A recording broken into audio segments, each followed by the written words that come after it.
সুপ্রিয় শিক্ষার্থী, আসসালামু আলাইকুম। আশা করি সবাই ভালো আছো। এই করোনার মতো পরিস্থিতিতে আল্লাহ তাআলা আমাদের সুস্থ রাখছে, এই জন্য সবাই আমরা আল্লাহ তাআলার কাছে শুকরিয়া আদায় করি। আজকে আমরা দশম শ্রেণীর গণিত বিষয় নিয়ে আলোচনা করব।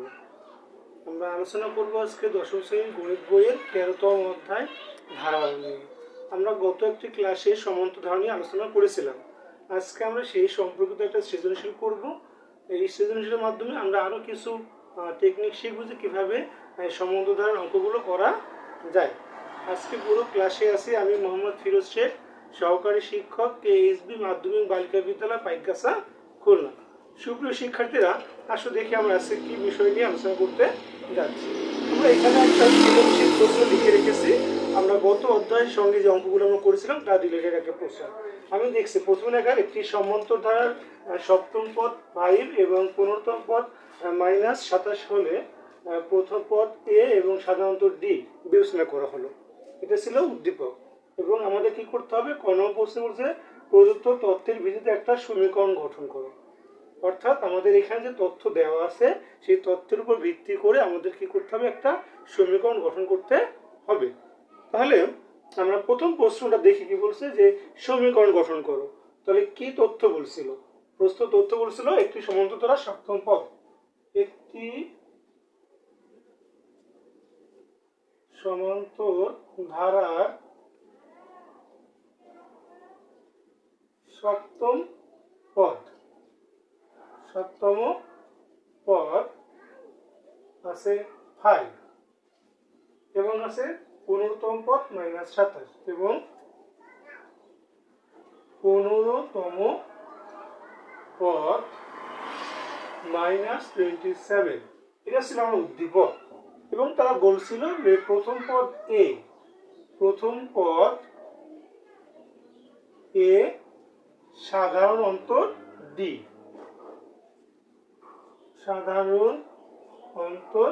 ডি, আমরা উদ্দীপকটা কিছু অংশ লিখলাম, যে একটি সমান্তর ধারা সপ্তম পদ 5 এবং 15তম পদ -27, প্রথম পদ এ এবং সাধারণত ডি বিবেচনা করতে হবে। আমাদের ক নম্বর প্রশ্ন যেটা ছিল, যে উদ্দীপক অনুসারে সমীকরণ গঠন করো। জাস্ট আমি অল্প লিখলাম, সমীকরণ গঠন কর। তাহলে আমরা ক নম্বর প্রশ্নটা কিভাবে আমরা অ্যান্সার করতে পারি?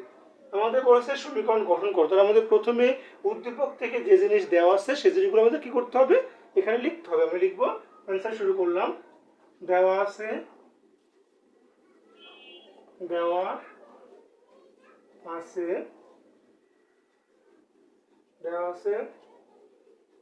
প্রথম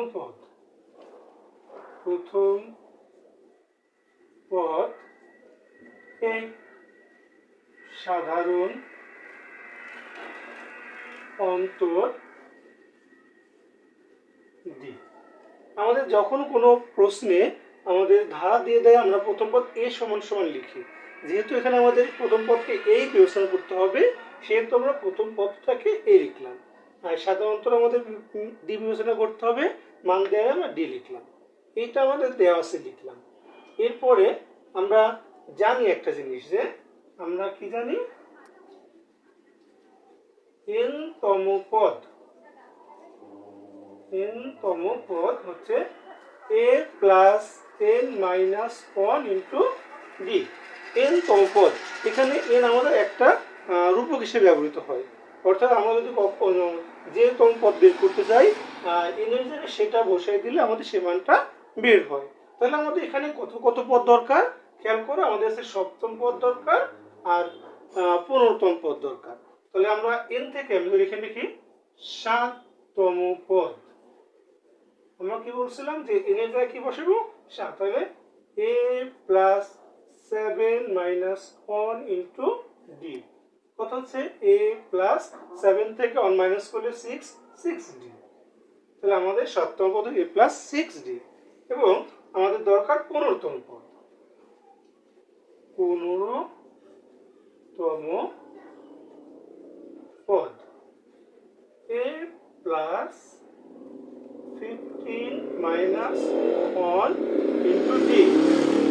a প্লাস 15 থেকে 1 মাইনাস করলে হয় 14। 14, তাহলে 14 a প্লাস 14d। আমাদের 7তম পদ আর 15তম পদের মান দাঁড়ায় a প্লাস 6d এবং a প্লাস 14d। তাহলে আমাদের কি করতে বলছে, আমাদের একটা তারা মান দিয়েছিল, 7তম পদে একটা মান দিছে এবং তারা 15তম পদে একটা মান দিছে। আমাদের কি করতে হবে, তাহলে আমরা সমীকরণ গঠন করতে বলছে। আমরা সমীকরণ গঠন করার জন্য আমরা লিখব শর্ত মত।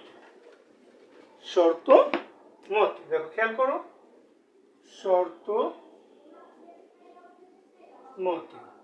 শর্ত মতে তারা বলছিল যে 7তম পদ হচ্ছে 5, তাহলে 7তম পদ কি ছিল, a প্লাস 6d ইকুয়াল 5। এটা হচ্ছে আমাদের 7তম পদ, আর তারা বলেছিল 7তম পদের মান হচ্ছে 5। এটা নাম্বার 1 সমীকরণ। তারা বলছে 15তম পদ হচ্ছে -27। আমাদের 15তম পদ বের হয়েছে a প্লাস 14d -27। আমরা এই দুটো সমীকরণ।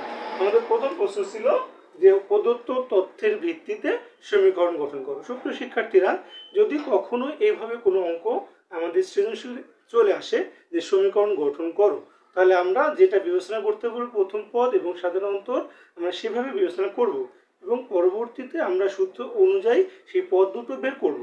বের করার পর তারা কি বলছে, সমীকরণ গঠন করতে আমরা দুইটা সমীকরণ দিয়ে দিলাম, অর্থাৎ আমাদের 1 নম্বর হয়ে গেল।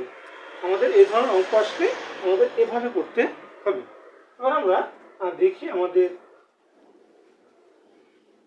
কি করতে হবে। বলছে ধারাটি নির্ণয় করে প্রথম কোনটি পদের সমষ্টি নির্ণয় করো।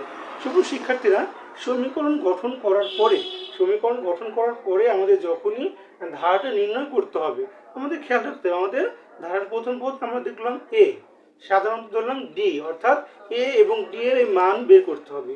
a এবং d এর মান বের করতে পারলে আমরা যে ধারাটির যে কোনো পদ বের করতে পারবো।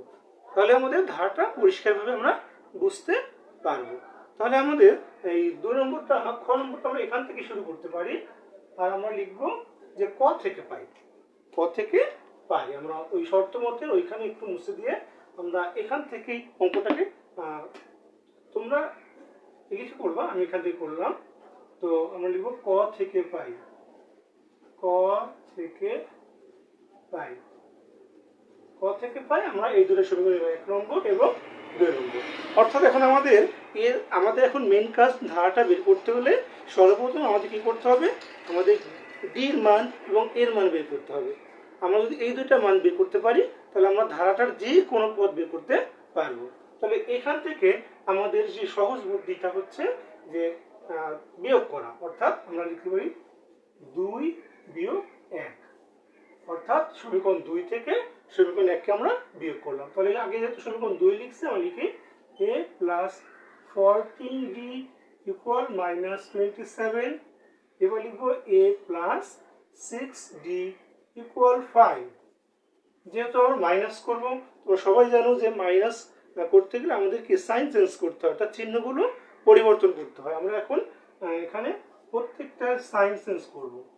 সাইন চেঞ্জ করার পর এখানে প্লাস মাইনাসে মাইনাস, এ এবং এ চলে যাচ্ছে, এখান থেকে প্লাস মাইনাসে মাইনাস বিয়োগ করতে হবে।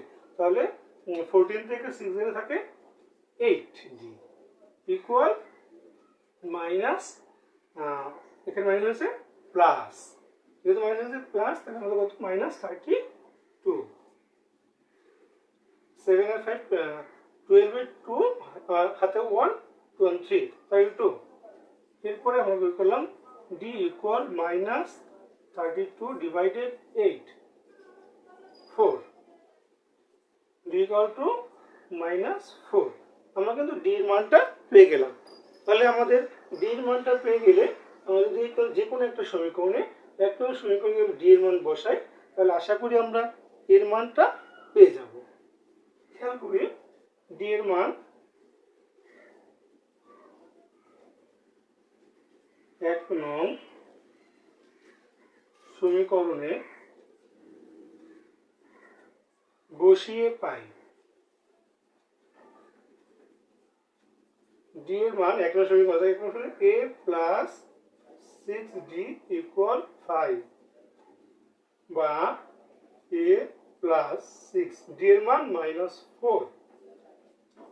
শিক্ষার্থীরা আমরা যখনই কখনো মাইনাসের মান বসাবো ইনটু থাকা অবস্থায়, তখন আমরা অবশ্যই মাইনাস মানটাকে ব্র্যাকেট দিব।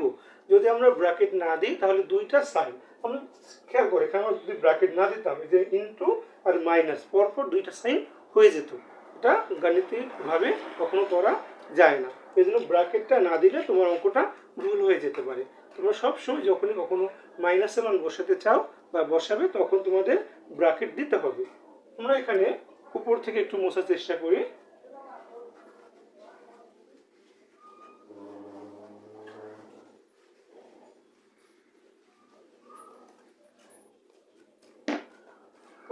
এখানে এরপরে বা এ প্লাস মাইনাস মাইনাস 4 কত 24 5 বা এ 5 এই -24 ওই পাশে গেলে হয়ে যায় +24 এ 29 24 আর 5 29। তাহলে আমাদের ডি এর মান বের হয়ে গেল -4, এর মান হয়ে গেল 2। তাহলে আমরা সুপ্রিয় শিক্ষার্থীরা এখন আমরা ধারাটির যে কোনো পদ বের করতে পারব। আমরা প্রথমে তো এরকম ধারা বের করলে আমাদের সর্বোচ্চ 3টা বা 4টা মান বের করলেই হয়ে যাচ্ছে। ঠিক আছে, আমাদের এখানে শেষে আছে 15তম পদ, প্রথমটা যেতে হবে না, আমাদের একটা ধারায় প্রথম কয়েকটা পদ যদি আমরা বের করতে পারি এনাফ। তাহলে আমরা দেখতে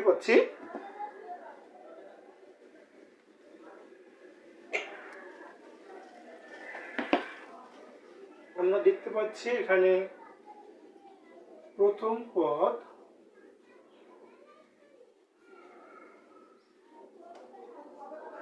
a ইকুয়াল 29। তার মধ্যে দ্বিতীয় পদ বের করতে চাই। দ্বিতীয়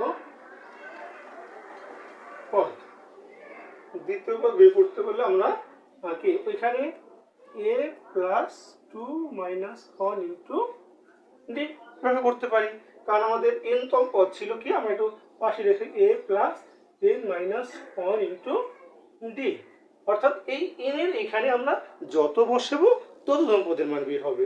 তাহলে আমরা এখানে দ্বিতীয় পদ লিখছি, এখানে দ্বিতীয় 2 বসালাম। তাহলে কি হচ্ছে আমাদের a প্লাস 2 মাইনাস 1 শুধু ডি। আমরা খেয়াল করি এর মান 29 প্লাস ডির মান -4, তাহলে 29 প্লাস -4 ইকুয়াল 25। তাহলে আমাদের দ্বিতীয় পদ বের হলো কত 25। আমরা তৃতীয় পদ যদি আমরা বের করি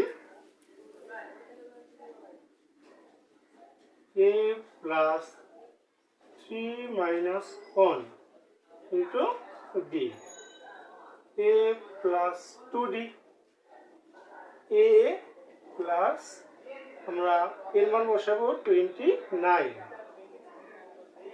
প্লাস 2 ডির মান -4। দেখো আমরা এখানে ডির মান বসালাম -4, আমরা এখানে কি করলাম ব্র্যাকেট দিলাম। এরপরে কি হচ্ছে 29 প্লাস মাইনাসের -4 টু যা 8, মানে 4 দুগুণী 8, কত 29 থেকে যদি আমাদের 8 বিয়োগ করি 21, তাহলে 21। যেহেতু আমরা বীজগণিত করছি আমাদের ইংরেজিটা বলাটাই বেটার, তাহলে আমরা এখানে 21। তাহলে আমরা প্রত্যেকটা পদ দেখো আমরা দেখছিলাম যে সাধারণ অন্তর প্রত্যেকটা পদে যে পার্থক্য ছিল কিন্তু -4। তাহলে প্রথম পদ কত 29, পরেরটা আসলো কত 25, তারপরে আমাদের তৃতীয় পদ আসলো কত 21। আমরা যখন সাধারণ অন্তরগুলো বের করি আমাদের তার সূত্রগুলো কি থাকে যে পরবর্তী পদ মাইনাস পূর্ববর্তী পদ। তাহলে আমাদের দেখো যে পদ বের করতে চাই পরবর্তী পদ পূর্ববর্তী, অর্থাৎ আমরা যদি তৃতীয় পদ বের করতে চাই তাহলে তৃতীয় পদ বের করতে গেলে কি করতে হবে, আমাদের দ্বিতীয়টা আগে মাইনাস করতে হবে দিতে হবে, তারপরে তার সাথে প্রথমটা। অর্থাৎ আমাদের সাধারণ অন্তর যখন আমরা বের করা শুরু করি পার্থক্যটা, তখন আমরা দ্বিতীয় পদ থেকে প্রথম পদ বের করি, তারপরে কি তৃতীয় পদ থেকে দ্বিতীয় পদ বিয়োগ করি, তারপরে চতুর্থ পদ থেকে তৃতীয় পদ বিয়োগ করি, আমরা এভাবে বের করতে পারি। তাহলে আমরা দ্বিতীয় পদ, এখানে প্রথম পদ ছিল 29, প্রথম পদ ছিল কত 29, আর দ্বিতীয় পদ হচ্ছে কত 25। তাহলে যদি আমরা সাধারণত বের করতে চাই তাহলে কি দেখতাম 25 মাইনাস 29, তাহলে কত হতো -4। আর আমাদের সাধারণত কত বের হয়েছে -4, অর্থাৎ আমাদের ক্যালকুলেশনটা ঠিক আছে। এগুলো আমাদের কিন্তু একটু খেয়াল রাখতে হবে। আমি আমাদের খুঁটিনাটি বিষয়গুলো একটু দেখানোর চেষ্টা করি। এই জন্য এখানে আমাদের প্রথম পদ, দ্বিতীয় পদ, তৃতীয় পদ আমাদের 21। এভাবে যদি আমরা চতুর্থ পদ বের করতাম আমাদের বের হয়ে যেত চতুর্থ পদ।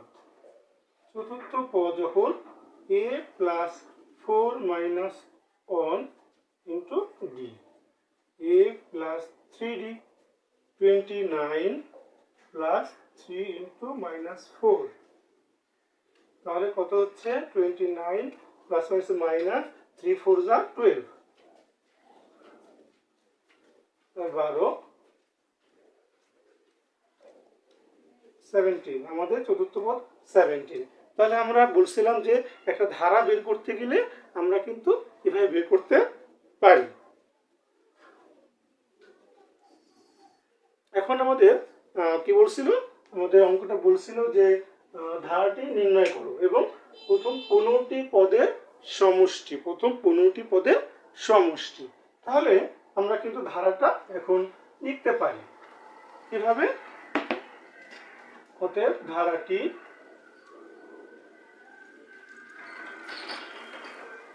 কি ছিল, প্রথম পদ 29 25 21 17। আমরা দেখি পঞ্চম পদ ছিল কত, আমাদের পঞ্চম পদ ছিল না, আমাদের ছিল প্রথমে সপ্তম পদ। এখন আমাদের এইভাবে আমরা যখনই যাচ্ছি আস্তে আস্তে আস্তে আমাদের ধারাটা 15তম পদে এসে -27, এটা হচ্ছে 15তম পদ। তাহলে আমরা ধারাটা কিন্তু বের করতে পারলাম। আমি কি বলছি, প্রথম কয়েকটা পদ বের করতে পারলে এবং আমরা ডট ডট দিয়ে ধারাটা প্রকাশ করে ফেলতে পারি। এখন আমাদের কি বলছে, প্রথম 15টি পদের সমষ্টি, অর্থাৎ আমাদের প্রথম 15টা পদের সমষ্টি বের করার জন্য যে জিনিসগুলো দরকার ছিল সেগুলো কিন্তু আমাদের অলরেডি বের হয়ে গেছে। অর্থাৎ আমরা সমষ্টি বের করতে গেলে কি করি, আমাদের যে জিনিসগুলো দরকার থাকে, প্রথম পদ a = 29, সাধারণ অন্তর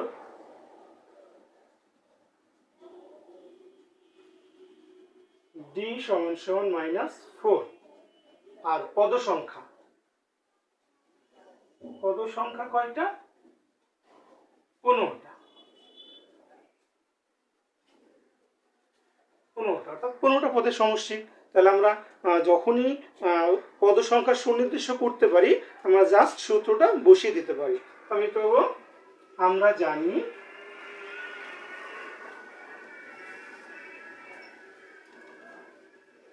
n-তম পদের সমষ্টি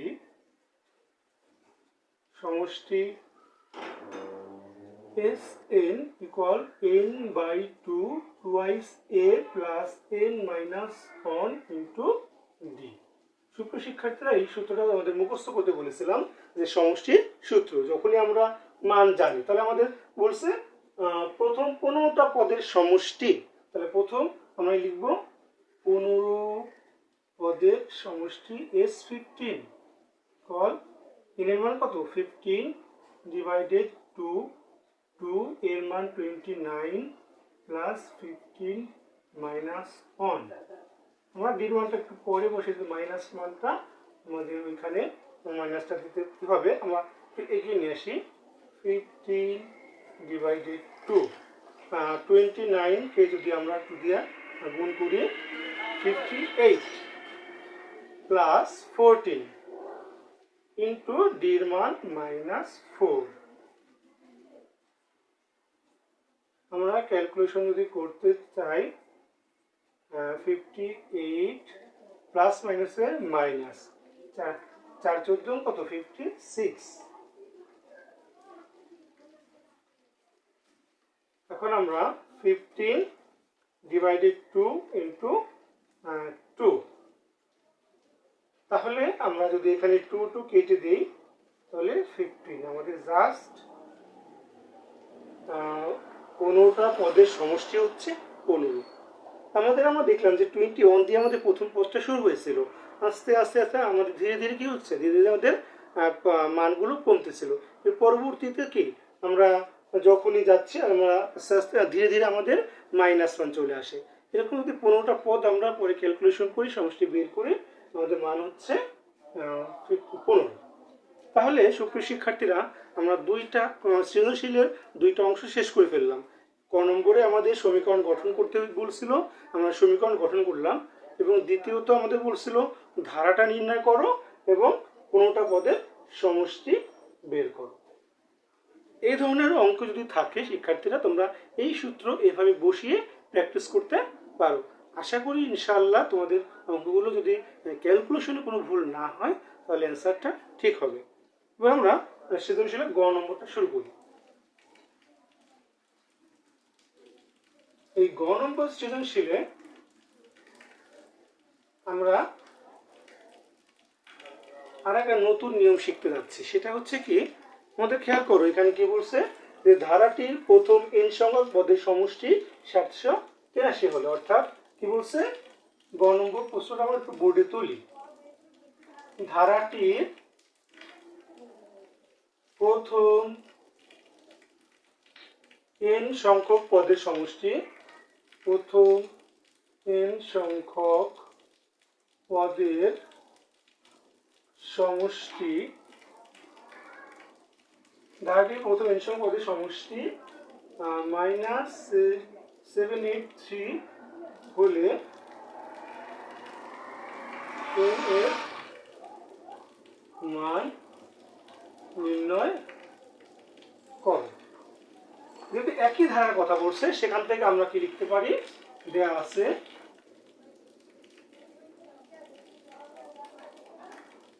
প্রথম পদ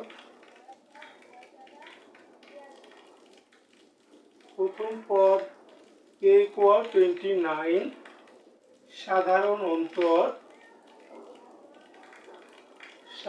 অন্তর d = -4। এখন বলছে প্রথম n সংখ্যক পদের সমষ্টি, তাহলে n সংখ্যক পদের সমষ্টি সূত্র কেমন লিখি, n সংখ্যক পদের সমষ্টি, n সংখ্যক পদের সমষ্টি সূত্র হচ্ছে n divided 2 twice a plus n by 2a plus n minus 1 into d। এটা ছিল আমাদের n সংখ্যক পদের সমষ্টির সূত্র। এবং আমাদের বলছে এই সমষ্টিটা হচ্ছে কত, এই সমষ্টিটা হচ্ছে -783। তাহলে প্রশ্ন মতে এইটা ইকুয়াল টু আমরা এটা লিখতে পারি। প্রশ্ন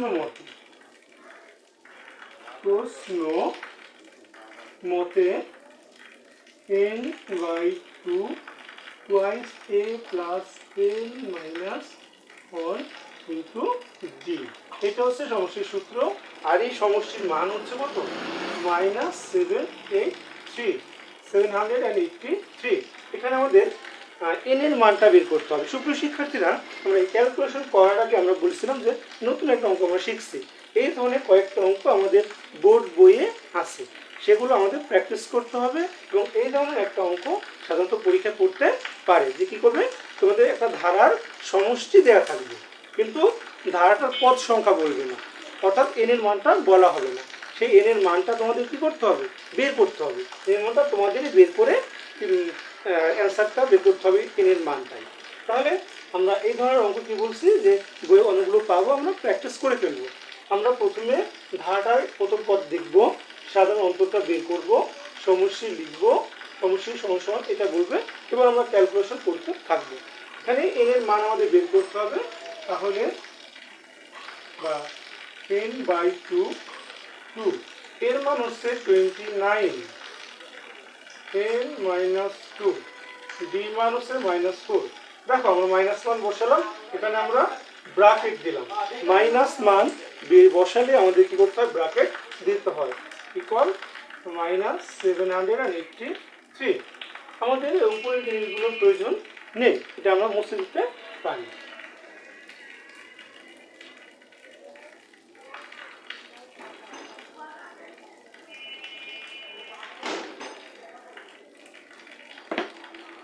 এরপরে আমরা পর থেকে এই পরের লাইনে বা n/2, 29 দুগুণে আমাদের 58 প্লাস, এখানে খেয়াল করো যে 4 এর সাথে এইটা গুণ সম্পর্ক, আমরা গুণ করে দিতে পারি।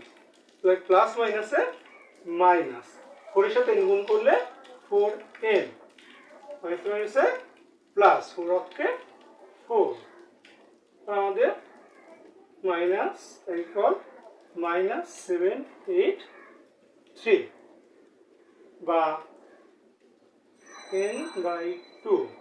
এখানে 58 আর 4 আমরা যোগ করলে 62 -4n -783। সুপ্রিয় শিক্ষার্থীরা, এভাবে এই জায়গাটায় যখন তোমরা ক্যালকুলেশন করে আসবা, একটা জিনিস তোমার খেয়াল রাখবে যে এখানে যদি দুইটাই জোড় সংখ্যা হয় এবং তাকে যদি ভাগ করা যায়, তাহলে আমরা তাকে লঘিষ্ঠ আকারে প্রকাশ করে নিতে পারি কমন নিয়ে। তাহলে আমাদের এখানে আমরা কি করব, 2 আমরা যদি কমন নিই, 2 আমরা এখানে কমন নিলে 31 - 2n। খেয়াল করো এই যে 31 দুগুণে 62, 2 দুগুণে 4, অর্থাৎ ওটাকে আমরা আমাদের ক্যালকুলেশনটা সহজ করার জন্য আমরা এটাকে লঘিষ্ঠ আকারে প্রকাশ করলাম। এই 2 আর এই 2 কিন্তু কেটে যাচ্ছে, তাহলে 31 এর সাথে n গুণ সম্পর্ক, 31n - 2n স্কয়ার, 2 এর সাথে n গুণ করলে, আর এখানে আছে -783, তাহলে -783। আমরা দেখতে পাচ্ছি যে একটা মিডল টার্ম ব্রেকের মতো অবস্থায় আছে, আমাদের এটাকে সাজিয়ে নিতে হবে। কি করতে হবে, সাজিয়ে নিতে হবে। আমরা তাহলে অর্থাৎ বাম পাশে 0 রাখি, রেখে আমরা এই -2n স্কয়ারকে বসিয়ে দেব, +2n স্কয়ার, আর এটা এলাম 31n, আর এটা তো ডান পাশেই ছিল 783, অর্থাৎ বাম পার্শ্বটাকে আমরা পুরো ডান পাশে নিয়ে গেলাম। অর্থাৎ এখানে 0 রাখলাম, 31 প্লাস ছিল, সেগুলো -1, 2n স্কয়ার ছিল -1। সুপ্রিয় শিক্ষার্থীরা, আমরা যেহেতু সবসময় ডান পাশে 0 রাখি, এই সমীকরণটাকে আমরা ঘুরিয়ে লিখতে পারি এভাবে। পুরোপুরি পাশটাকে পরিবর্তন করে দিলাম, 31n - 783 = 0। এখন আমরা মিডল টার্ম ব্রেক করব। এই অবস্থায় আমাদের যখন n এর সামনে যদি এটাকে 31 যদি একটু জোর হতো, তাহলে আমরা আরো 2 ভাগ কিতির কমন নিতে পারতাম যদি উৎপাদক আকারে নেওয়া যেত।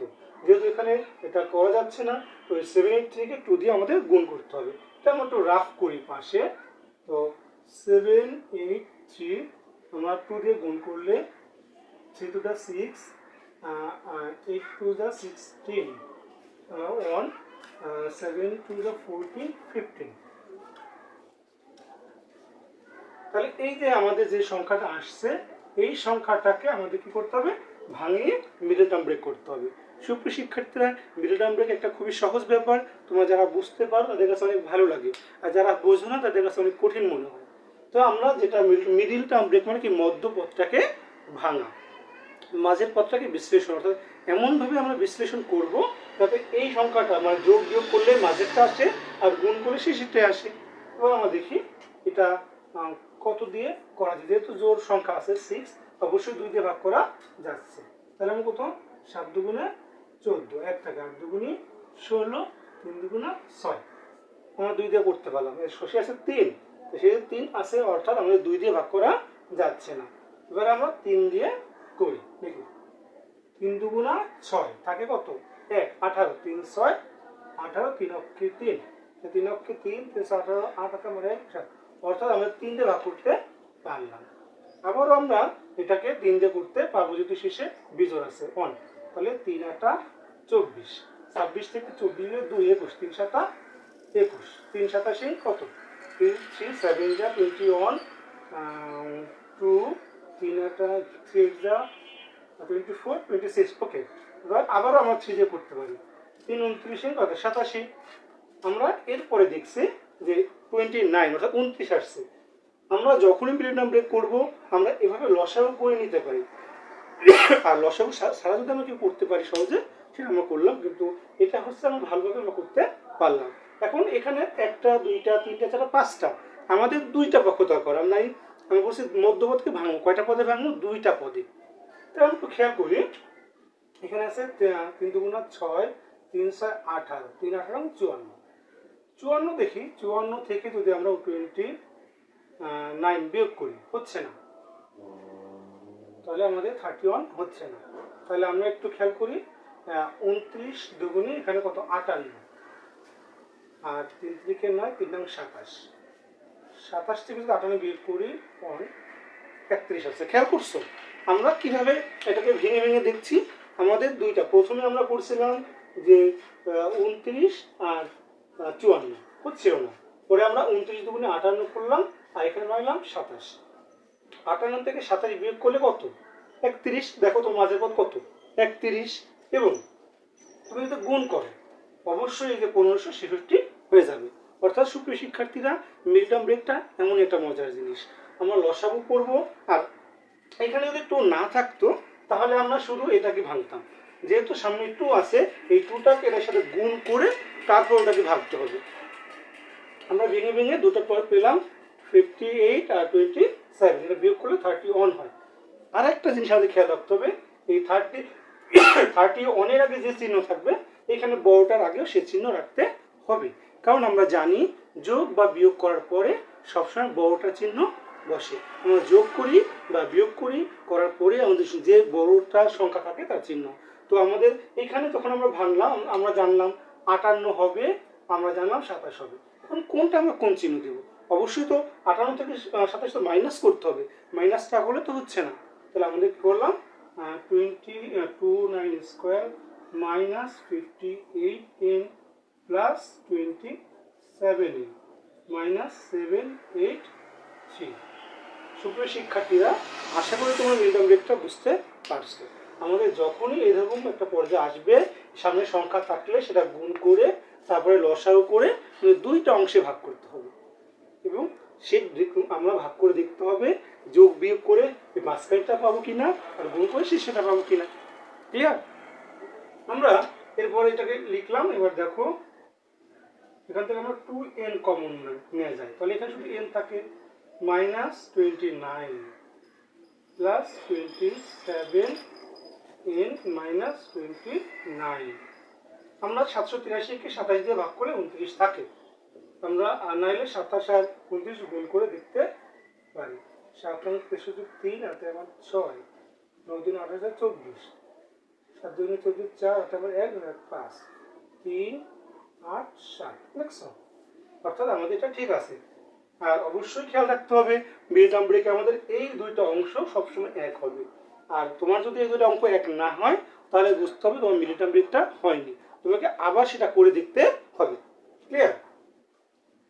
n minus 29, 2n plus 27। এখন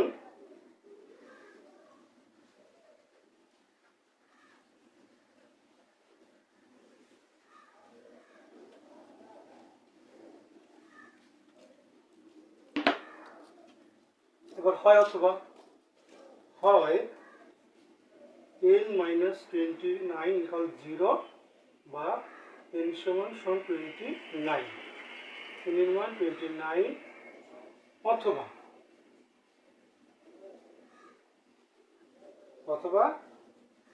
2n plus 27 equal 0 বা 2n equal minus 27 বা n সমান 27/0। তো এর মান নির্ণয় করতে বলছে।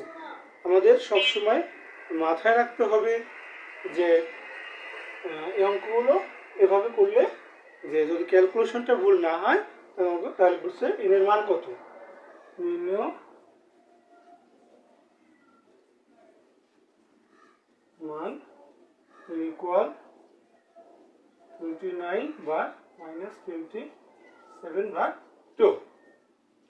আমাদের যে অঙ্ক আজকে সিজনালটা ছিল সেটা আমরা কমপ্লিট করে ফেললাম এবং আমাদের এখানে দুইটা নিয়ম আমরা শিখলাম নতুন, যে যদি সমষ্টি মান দেয়া থাকে তাহলে আমাদের সেখান থেকে এর মান কীভাবে বের করতে হয়। আশা করি সবাই এটা বুঝতে পারছো। তো আমরা প্রথম দিন যে সূত্রগুলো করেছিলাম সেখান থেকে এবং নতুন কিছু করলাম, আশা করি এর মধ্য থেকেই আসে। এরপরে আমরা নতুন সূত্র নিয়ে পরবর্তী ক্লাসে আবারও উপস্থিত হব। সেই পর্যন্ত সবাই ভালো থাকবেন। আসসালামু আলাইকুম।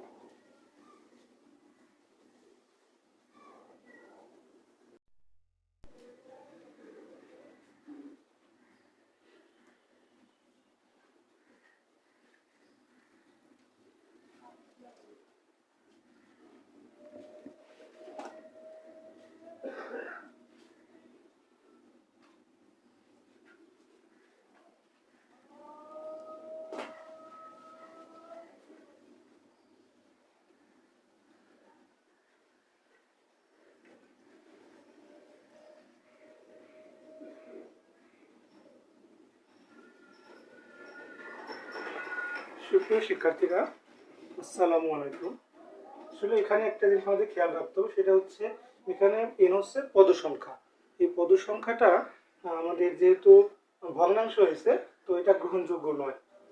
গ্রহণযোগ্য নয়। অনেক সময় আমাদের এখানে ঋণাত্মক মান গ্রহণযোগ্য হয়, কিন্তু আমাদের খেয়াল রাখতে হবে এখানে হচ্ছে পদ সংখ্যা। এই পদ সংখ্যা এখন ঋণাত্মক হতে পারে না বা ভগ্নাংশ হতে পারে না। এই জন্য এর মান আমাদের শুধু 29। আমাদের এই ঋণাত্মক সংখ্যা গ্রহণযোগ্য নয়, এটা আমাদের একটু খেয়াল রাখতে হবে।